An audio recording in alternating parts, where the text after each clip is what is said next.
بسم اللہ الرحمن الرحیم۔ السلام علیکم ورحمۃ اللہ وبرکاتہ۔ بسم اللہ الرحمن الرحیم۔ عزیز طلباء اکرام، ایم اے اسلامیات کے مضمون فقہ و اصول الفقہ کا آج ہمارا سبق نمبر 68 ہے، جس کا عنوان ہے علم اصول الفقہ کا معنی اور مفہوم اور اس کی اہمیت۔ نیا سبق شروع کرنے سے پہلے ہم پچھلے سبق یعنی سبق نمبر 67 کا خلاصہ دیکھتے ہیں۔ پچھلے سبق میں ہم نے فقہ اسلامی کے ایک ماخذ جو کہ ثانوی ماخذ تھا، اقوال صحابہ پر بات کی تھی کہ آیا قول صحابی فقہ اسلامی کا ماخذ بن سکتا ہے یا نہیں بن سکتا، اس سے مسائل کا استنباط ہو سکتا ہے یا نہیں ہو سکتا۔ تو پچھلے سبق میں ہم نے سب سے پہلے صحابی کی تعریف پڑھی تھی، اس کے بعد ہم نے صحابہ کی ضرورت اور اہمیت پر بات کی تھی کہ دین میں ان کی کتنی ضرورت ہے اور ان کی اہمیت کیا ہے۔ ایسے ہی پچھلے سبق میں ہم نے قول صحابی اور عمل صحابی کے حجت ہونے پر دلائل پیش کیے تھے اور یہ ثابت کرنے کی کوشش کی تھی کہ عمل صحابی، قول صحابی فقہ اسلامی کا ماخذ بن سکتا ہے اور اس پر دلائل کون کون سے ہیں، تفصیلاً بات ہوئی تھی۔ ایسے ہی پچھلے سبق میں ہم نے اقوال صحابہ اور فقہاء کرام کے تعلق پر بات کی تھی کہ فقہاء کرام نے کیا ارشادات فرمائے ہیں اقوال صحابہ کے بارے میں، یا کتنی حد تک اقوال صحابہ کو انہوں نے استعمال کیا ہے اور استعمال کرتے ہوئے مسائل کا استنباط کیا ہے۔ تو انشاءاللہ آج کے اس سبق میں ہم اصول الفقہ کا لغوی معنی دیکھنے کی کوشش کریں گے، جس میں سب سے پہلے ہم اصل کا لغوی معنی دیکھیں گے، اس کے بعد ہم فقہ کا لغوی معنی دیکھیں گے، اور پھر اس کے بعد انشاءاللہ ہم اصول الفقہ کا اصطلاحی معنی پڑھنے کی کوشش کریں گے کہ اصول الفقہ کا اصطلاحی معنی کیا ہے۔ پھر آخر میں ہم اصول الفقہ کی اہمیت پر تفصیلاً گفتگو کریں گے کہ قرآن سے اس کی اہمیت کو واضح کیا جائے گا اور احادیث مبارکہ سے اصول الفقہ کی اہمیت کو واضح کیا جائے گا۔ تو اب ہم سب سے پہلے اصول الفقہ کا لغوی معنی دیکھتے ہیں۔ اصول الفقہ کا جو یہ کلمہ ہے یعنی اصول الفقہ، یہ ایک مخصوص علم کا نام ہے اور یہ دو کلموں سے مل کر بنتا ہے، یعنی دو کلموں کا مجموعہ ہے، جس میں پہلا لفظ جو ہے وہ اصول ہے اور دوسرا لفظ جو ہے وہ ہے فقہ، یعنی ان دو الفاظ کا یہ مجموعہ ہے اور اسے مرکب اضافی کہا جاتا ہے، یعنی ایک اسم کی نسبت دوسرے اسم کی طرف ہو رہی ہے۔ جیسے عبداللہ جو ہے یہ دو الفاظ سے مل کر ایک شخص کا نام، ایک مسمى کا نام، مخصوص انسان کا نام عبداللہ پڑ گیا۔ اسی طرح اصول الفقہ بھی مرکب اضافی ہونے کے ساتھ ساتھ ایک مخصوص علم کا نام ہے، جیسے عبداللہ ایک مخصوص شخص کا نام ہے، ایسے ہی یہ بھی ایک مخصوص علم کا نام ہے۔ اگر ہم غور کریں تو ہمیں یہ معلوم ہوگا کہ اسلامی جتنے بھی علوم ہیں ان کے نام دو قسم کے ہیں۔ پہلی قسم کے نام وہ ہیں جو مفرد ہوتے ہیں، جیسے نحو، صرف، تفسیر، فقہ وغیرہ، جبکہ دوسری قسم کے جو نام ہیں وہ ہوتے ہیں مرکب، جیسے اصول الحدیث، اصول الفقہ، اصول التفسیر وغیرہ۔ جن علوم کا ایک نام ہے تو ان کی تعریف بھی ایک ہوتی ہے، اور جن علوم کے دو نام ہوتے ہیں ان کی دو تعریفیں کرنی پڑتی ہیں۔ اس لیے اصولیین نے اصول الفقہ کی دو طرح سے تعریفیں بیان کی ہیں۔ تو پہلی تعریف کو تعریف اضافی کہا جاتا ہے، یعنی جزء اول مضاف جو کہ اصول ہے اس کی تعریف بیان کرنا، اور جو دوسرا جز ہے جزء ثانی یعنی کہ مضاف الیہ اس کی الگ تعریف بیان کرنا۔ تو تعریف اضافی میں دونوں کی الگ الگ تعریف بیان کی جاتی ہے، یعنی اصول کی الگ اور فقہ کی الگ۔ ایسی ہی دوسری قسم کی تعریف ہے تعریف لقبی، یعنی بطور علم کے اس کی تعریف کر دینا۔ اصول الفقہ دونوں کی بطور علم کے، بطور ایک علم کے نام کے تعریف کرنا، اس کو تعریف لقبی کہا جاتا ہے۔ تو اب ہم اصول الفقہ کی تعریف اضافی دیکھتے ہیں پہلے، یعنی مضاف کی تعریف الگ اور مضاف الیہ جو کہ فقہ ہے اس کی تعریف الگ۔ تو جو یہ اصول کا لفظ ہے یہ جمع ہے اور اس کی واحد اصل آتی ہے، اور لغت کے اعتبار سے اصل کے کئی معنی آتے ہیں، جن میں سے چند کا تذکرہ ہم یہاں پہ کرتے ہیں۔ جن میں ایک معنی جو کہ لسان العرب میں ابن منظور افریقی نے بیان کیا ہے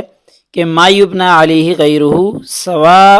کان البناء حسیا او عقلیا او عرفیا، جس کا ترجمہ ہے کہ اصل وہ ہوتا ہے جس پر کسی چیز کی بنیاد رکھی جائے، وہ بنیاد چاہے حسی ہو یا عقلی ہو یا عرفی ہو۔ جیسے چھت ہے تو چھت کے لیے اصل دیوار ہے،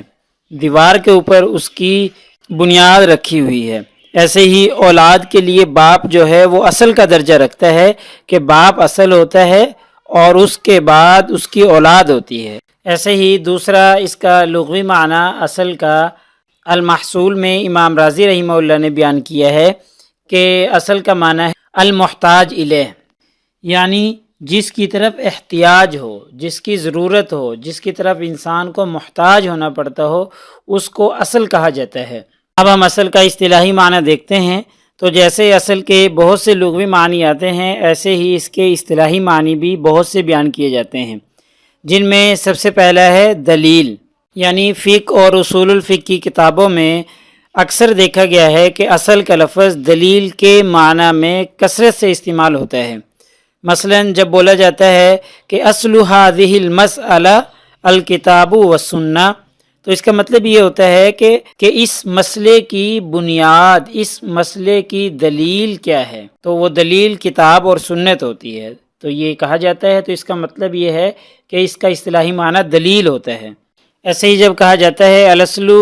فی وجوب الصلاۃ و اقیم الصلاۃ، تو یعنی کہ نماز کے وجوب کی دلیل کیا ہے، وہ دلیل ہے اقیم الصلاۃ، تو یہ عبارت جب کہی جاتی ہے تو اس کا مطلب دلیل ہوتا ہے، اصل کا مطلب یہاں پر دلیل ہے۔ ایسے ہی اصل کا اصطلاحی معنی دوسرا یہ راجح ہوتا ہے، جیسے جب قرآن اور قیاس میں باہم تعارض واقع ہو جائے تو کہا جاتا ہے فالقرآن اصل بالسنت للقیاس،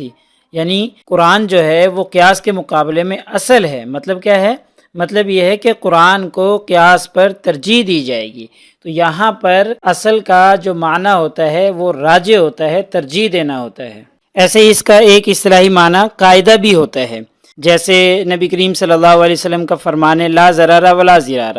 کہ نہ نقصان پہنچاؤ اور نہ نقصان اٹھاؤ۔ تو اب اس فرمان کے بارے میں کہا جاتا ہے کہ فہذ القول اصل من اصول الشریعہ، کہ یہ جو قول ہے نبی کریم صلی اللہ علیہ وسلم کا، یہ فرمان جو ہے یہ شریعت کے قواعد میں سے ایک قاعدہ ہے، تو یہاں پر اصل کا جو معنی ہو رہا ہے وہ قاعدہ ہے۔ تو خلاصہ یہ ہے اس بات کا کہ اصل کے لغوی معنی بھی بہت سے ہیں اور اصل کے جو اصطلاحی معنی ہیں وہ بھی بہت سے ہیں، جن میں سے چند کا تذکرہ ہم نے یہاں پر کیا ہے۔ چونکہ ہم اصول الفقہ کی تعریف اضافی بیان کر رہے ہیں کہ اس کے دونوں اجزاء کی،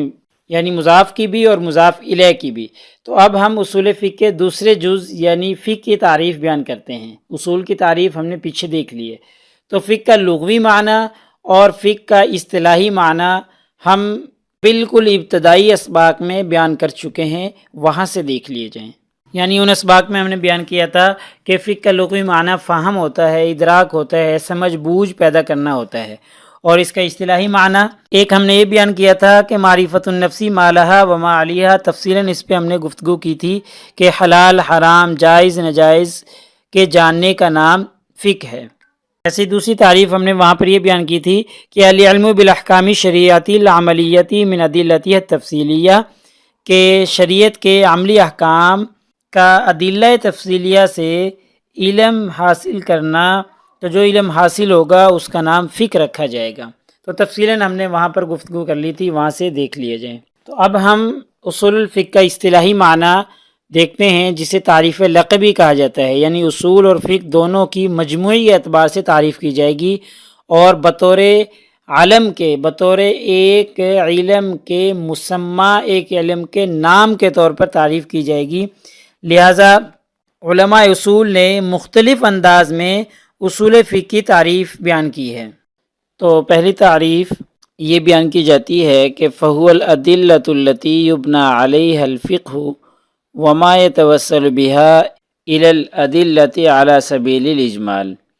ترجمہ اس کے یہ ہے کہ اصول فقہ ان دلائل کے جاننے کا نام ہے جن پر فقہ کی بنیاد ہے، اور اس طریقے کا نام ہے جس کے ذریعے دلائل تک اجمالی طریقے سے پہنچا جاتا ہے، یعنی ان اصول و قواعد، ان دلائل کے جاننے کا نام ہے جس پر فقہ کی بنیاد ہے۔ چونکہ فقہ قرآن و حدیث سے نکلتا ہے، اجماع، قیاس اور دوسرے ادلہ سے نکلتا ہے، تو ان ادلہ کے جاننے کا نام فقہ ہے، اور ایسے ہی ان ادلہ تک پہنچنے کا جو ذریعہ ہے اجمالی طریقے سے، اس طریقے کا نام اصول فقہ ہے۔ ایسے ہی ایک اور تعریف کی جاتی ہے کہ فالعلم بالقواعد التي يتوسل بها الى استنباط الاحکام الشرعیۃ الفرعیہ من ادلتها التفصیلیہ، کہ اصول فقہ ان قواعد کے جاننے کا نام ہے جن سے احکام شرعیہ فرعیہ کا دلائل سے استنباط کرنا حاصل ہوتا ہے،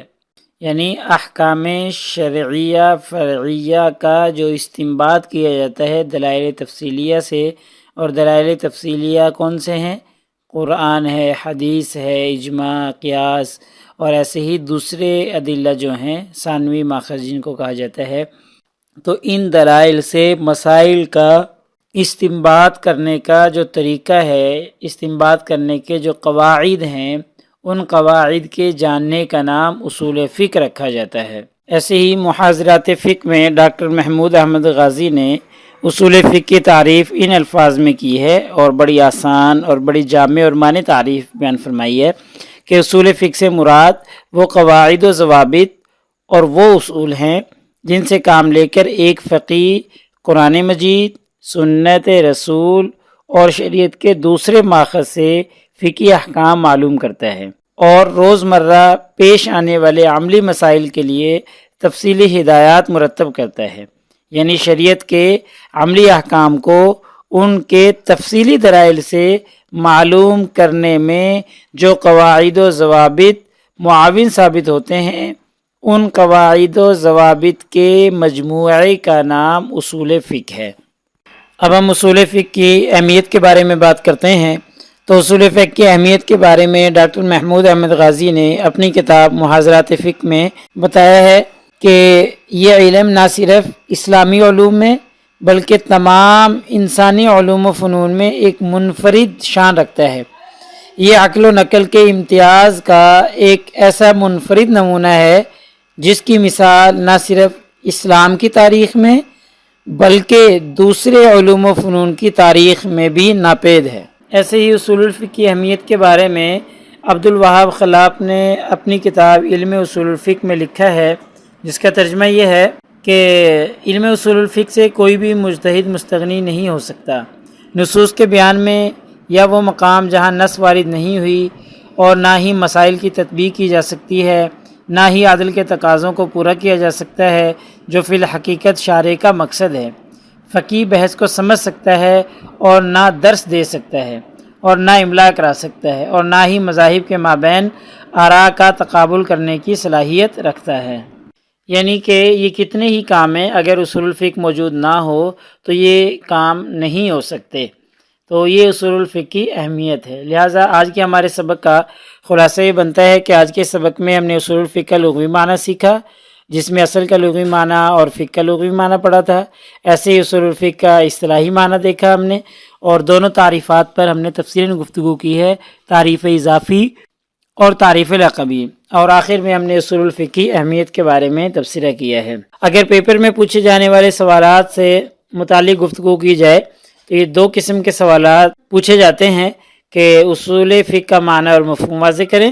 اور ایسے ہی دوسرا سوال یہ پوچھا جاتا ہے کہ اصول فقہ کا لغوی اور اصطلاحی معنی لکھیں، نیز اس کی اہمیت قرآن و حدیث کی روشنی میں واضح کریں۔ لہذا اگلے سبق نمبر 69 میں علم اصول الفقہ کے آغاز و ارتقاء پر گفتگو کی جائے گی۔ جزاکم اللہ خیر۔ السلام علیکم ورحمۃ اللہ وبرکاتہ۔